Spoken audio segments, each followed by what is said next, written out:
What's up guys, what's happening? If you like somewhat funny stories that are slightly concerning, then I think you've come to the right place, because today's video is actually about the time two buddies and I broke into an abandoned hotel, got chased by a damn guard dog, and then for whatever reason we decided to go back to the hotel thinking, we'll just avoid the guard dog, because it's that easily preventable.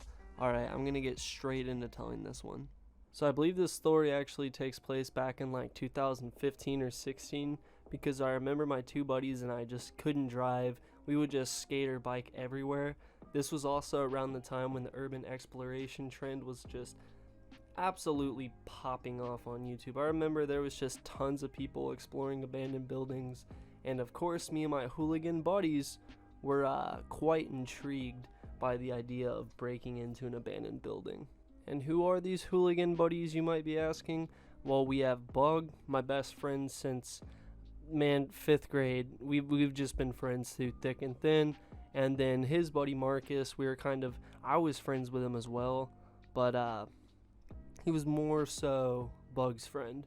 But regardless, we were intrigued, so we start planning it all out because my buddy Bug knew a perfect place to explore. There was like this just absolutely massive hotel. Like, man, I have no idea how many rooms. I wish I could just show y'all a picture, but being this place is like skating distance from Bug's house, it's probably not the best idea. It would probably dox him.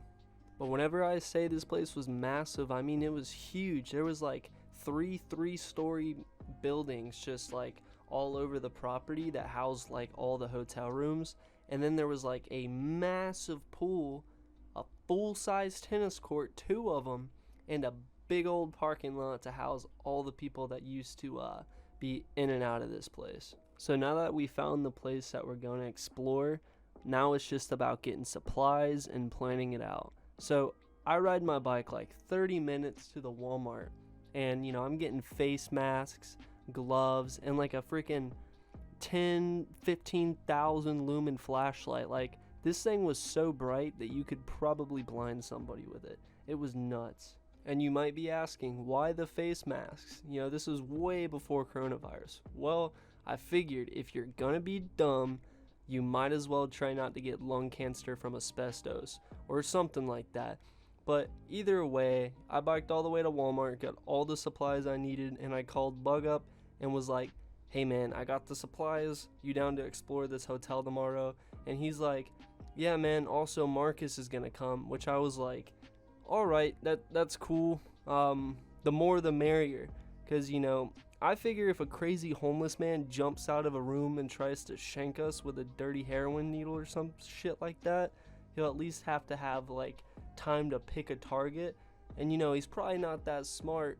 Not saying all crackheads aren't smart, because I've met some pretty smart crackheads, but hey, that's the story for another day. But either way, it was more so about the whole safety and numbers thing, because I figured if anything was going to happen, it would happen to two people instead of three. Three's a good solid group. So I get my parents to drive me over to his house the next day, telling him I'm just spending the night, trying not to reveal the plan, because if they found out that I was breaking into a massive abandoned hotel in a not so good area of town, I am pretty sure they wouldn't be stoked with that. So I get to Bug's house and I run inside.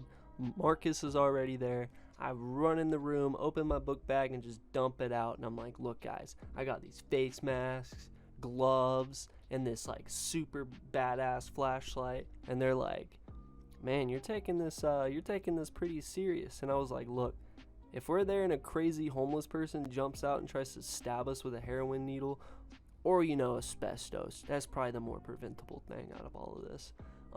I want to be prepared. And then they're kind of like, oh shit, yeah, you're right, that's probably a good idea. So we all split it up amongst us and hop on our skateboards, and we take off to this hotel, like Stranger Things style, but on skateboards. So we're skating down the street, we're all pumped about it. I'm honestly kind of nervous, because I've been in some pretty rough areas through skateboarding, just because a lot of the street spots that you skate are in deep downtown, or just in not super good areas, hoods if you will. So finally we arrive at the fence of this massive hotel, and we're like getting ready to jump it, and I see a sign that's a little bit concerning. I tell Bug and Marcus, I'm like, do y'all see that sign?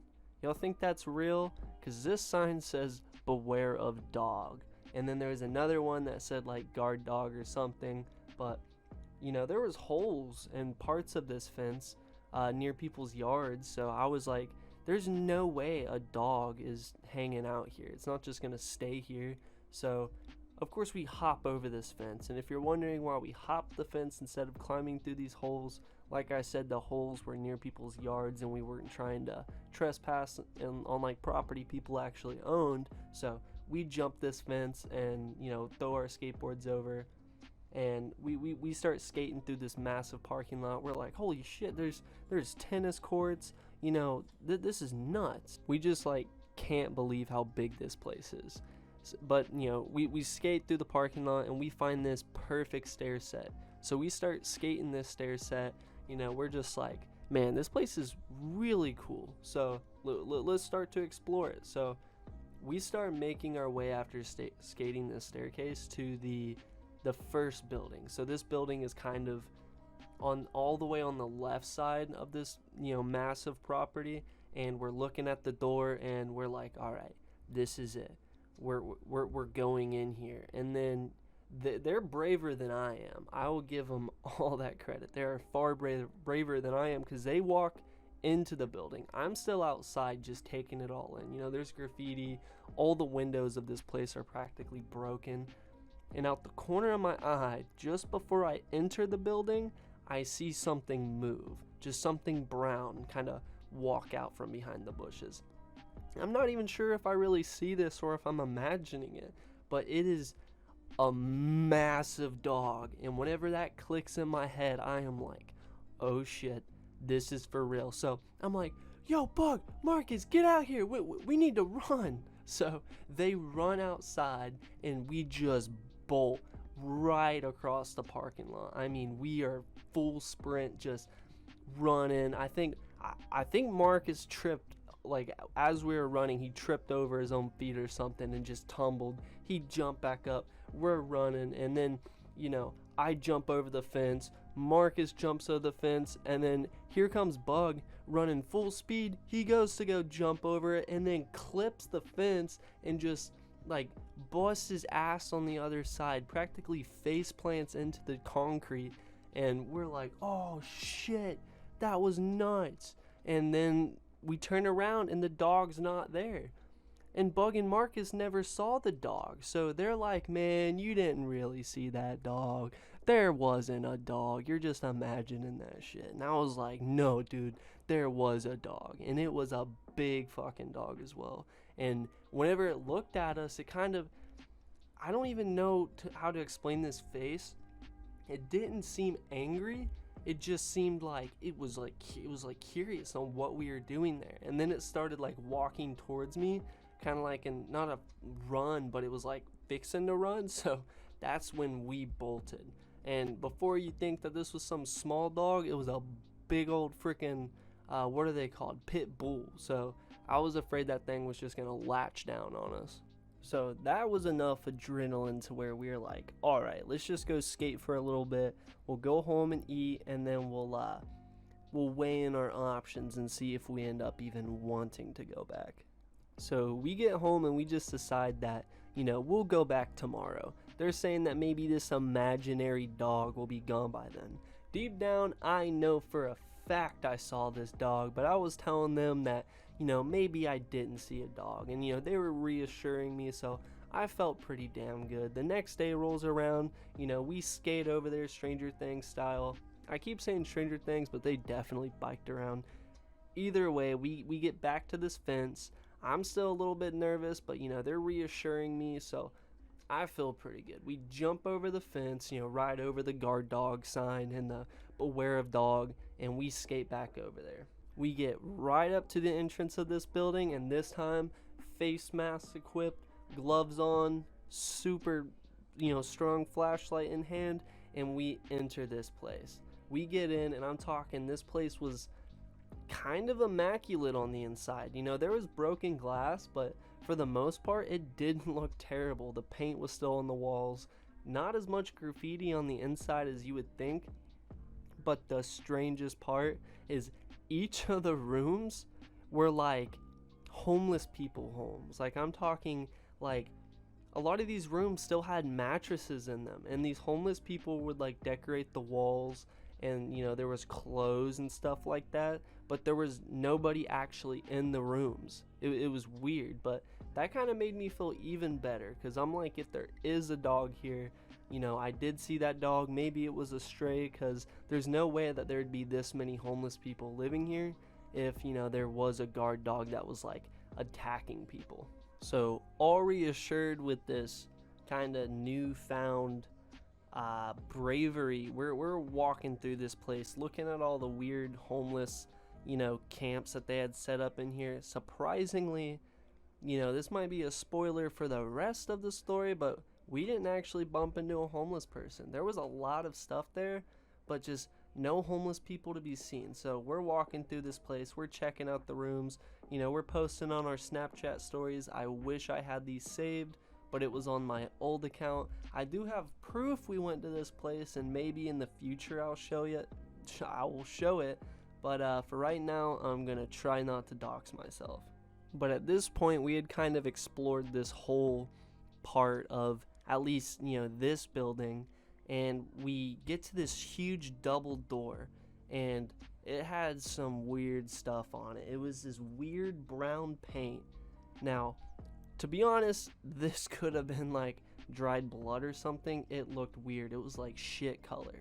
It was so weird, just weird symbols. So I'm a little bit bugged out by this, but Bug and Marcus, they walk up, they open the door, and man, we are greeted with a weird sight. Now, I think that they might have pictures of this, because it was insane. It was like this whole lobby area with these like demonic symbols written in this weird brown paint, and we walked down this staircase that kind of went around the room, and we get down to the bottom, and I swear there was a full-on like altar setup. Now, it wasn't, you may think in like TV show, it wasn't that like fancy. It was like just this table that had this sheet over it with like that same brown stuff on it, and all these like symbols on the walls, and these candles, and I was feeling pretty weird about it. So we took our pictures and we got the hell out of there, because we didn't want to be in the demonic room anymore. It was super strange. So we exit out this door that was nearby, and actually I think we had to break a window. We did vandalize technically, because we broke a window and we walked out of it, because it was a very tall window, and we are greeted with a giant pool. This is like the biggest hotel pool I've seen like in person. Like, I've stayed at some nice hotels, but this pool was giant. It was like a weird shape as well. I'll show a picture right now of that pool, like very close up, so that way I can't dox myself, but it was massive. So we're walking around this pool, there's palm trees, and I'm like, man, this is crazy. There was down trees as well, because I believe a hurricane had gone through previously, but it was creepy looking. So we walking across the hall to another building, and we walk up the staircase, and this staircase was weird because it kind of went up in like a grid section, kind of like how when you don't want to take the elevator, there's a staircase like that, and then up at the top there was like a walkway that went between the buildings, and it was all open. So we're walking up there, everybody's kind of looking around, and then Marcus looks back and goes, dude, there's a dog. There's a dog, a brown dog. He's coming up the stairs. This dog walks right into the freaking stairwell and starts like walking up it, and I'm like, see, I told you. And they're like, all right, you told the truth. And then we bolt down this like corridor. We run down, or walkway, whatever. We run down it into the other building, and we shut this door, and they're like, holy crap, you weren't playing, there is a dog. So I'm like, I'm honestly not gonna lie. I'm more excited that I was proven to be right because it was that same dog that I had seen. And this time it was close enough to where we saw the collar. When we were running in the stairwell, Bug turned around and he saw it like right behind us just bolting at us. So we go inside that other building and we're bugging out, but we still are exploring because we had blocked the dog off. So we explored this whole other side and then we exit it because honestly there wasn't much in the other one different from the other buildings. So we walk down the staircase and there's this like lobby. I'm assuming it's where you sign in to get the room, and we go in there and man, there's just black mold everywhere and it is dark. But the weirdest part is there were all these filing cabinets that still had the papers in them. So we were reading these papers, we were exploring, we were so thankful that my genius self got face masks because man, there was so much black mold. So we explore this place and then we leave and then we see the dog off in the distance. But what really scared us is we saw a police officer drive by kind of slow. So we were like, all right, we're getting out of there. So we ran through the back exit. I think we ran through someone's yard. I said earlier we weren't trying to trespass on people's yard, but at this point we were out of here. So we ran out that door, ran down the street, and then took off back to his place. So if you thought that we were dumb for doing this, you would be absolutely correct. Alright, so that kind of wraps up this story. Obviously there was more things we did there. We were there for multiple hours, but if I got into everything, this video would be way too long. Maybe in the future, whenever I get better at this, I'll go into like far more detail, because there was a whole conference hall in the back that we had went into and climbed up on the roof and got some pictures up there. I might show a picture kind of blurred as to not leak anything, but either way, it was a fun experience. It was very dumb. I'm not going to tell you not to do stuff like this, but I probably wouldn't because of the threat of getting shanked by a crackhead. But if you like this video, please leave a like, comment, subscribe. It took a lot more time than what it probably sounds like, because I am not the best at telling like a full story without stuttering or messing up. And that's not even including like having to edit this, because I'm using an entirely new editing software that I haven't used before, because I figured if I'm going to do this, I'm going to take it seriously and I'm going to actually dedicate some time and money into it, just because I enjoy this. I think it's a lot of fun. So if you want to hear more stories similar to this, I recommend subscribing. I got quite a few dumb shit that me and my hooligan friends did. So thank you for watching. Peace out.